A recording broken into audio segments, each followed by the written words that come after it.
Mapagpalang bisperas ng bagong taon sa inyong lahat mga bebs, buong mundo.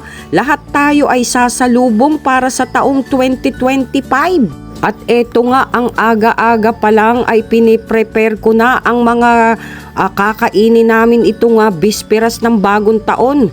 Magmula umaga, tanghalian at hanggang pagsalubong mga bebs. Kaya naman busy ako at eto nga nagsaing na ako ng punong-puno at isasangag ko yan. At magsasaing ulit ako ng isa pa na punong-puno din mga bebs. At ito nga inumpisahan ko na sa carbonara para may makain na kami ngayong umaga.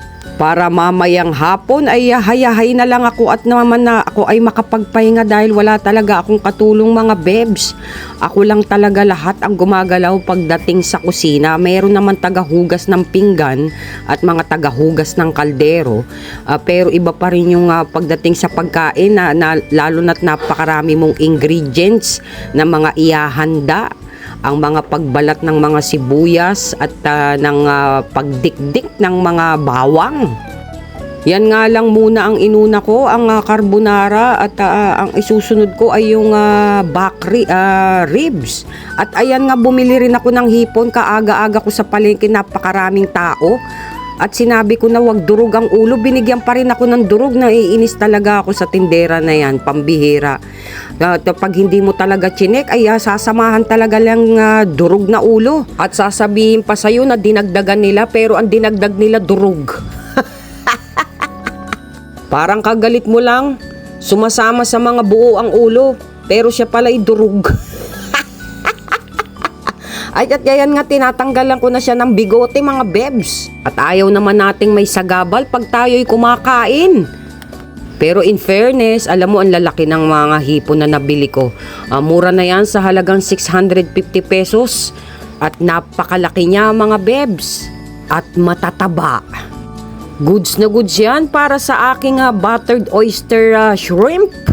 At inumpisahan ko na nga maggisa ng maraming bawang mga bebs at nagkaroon pa ako ng aberya. Ano ba yan? Pagtakip ko mga bebs, ayaw ng kumalas. Ayaw ng humiwalay. Ang kanyang takip, ano ba naman yan? Ma-overcook na itong aking hipon. Mukhang magandang pangitain ito mga bebs. Mukhang hindi hiwala yung asawa ko sa akin. Mukhang didikit ng husto. Ay siya, kasarapan. Yan ang problema ko ngayon mga bebs, pambihira. Hindi kaya sumambulat bigla ito sa mukha ko. At sa wakas kumalas na rin siya. So tuloy-tuloy na ang pagluluto natin mga bebs. Goods na ito. Maganda yung pagkaluto ng hipon. Hindi masyadong bend na bend. Hindi nag-aabot ang ulo at ang kanyang mga buntot.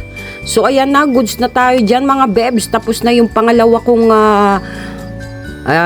recipe. At ito naman yung isa kong recipe, ang ribs.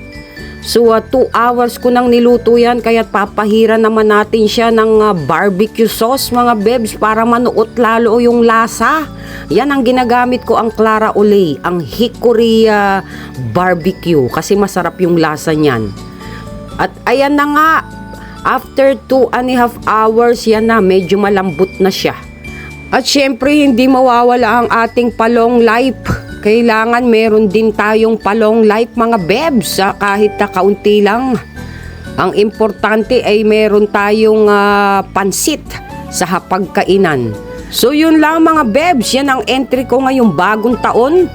At sana ay masaya rin kayong nagsasalo-salo kasama ang inyong pamilya. Good vibes! Mwah!